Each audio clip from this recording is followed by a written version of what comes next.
A basket of apples, এটাও করাইছি already.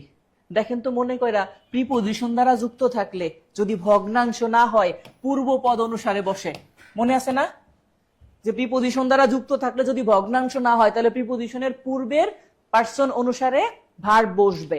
এটা করাইছে অলরেডি, লাস্টের দিকে দিয়ে হয়তো দুই একটা এক্সট্রা আসছে, মানে যেগুলো রুল করাইছি।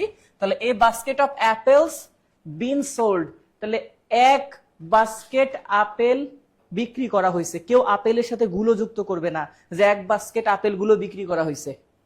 জাস্ট আমরা অনেক সময় বলবো এরকম যে এক বক্স আপেল বিক্রি করা হয়েছে, ওই এক বক্সের সাথে আপেল সিঙ্গুলারই হবে, আলটিমেটলি এক বক্সকে সিঙ্গুলার করা হয়েছে এখানে।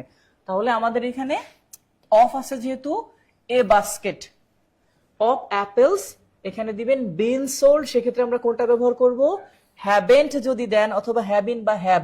এখন খেয়াল করেন এখানে আরেকটা বোঝার সুযোগ আছে, সেটা হচ্ছে এটাও দেওয়া যায় এটাও দেওয়া যায়। যদি হইতো কেউ হয়তো দিত হ্যাভেন্ট সোল্ড মানে বিক্রি করা হয় নাই, আর হ্যাভ সোল্ড মানে বিক্রি করা হয়েছে, এটা দিতে পারতাম আমরা, দুইটাই কারেক্ট হইতো, একটা হইছে আর একটা হয় নাই।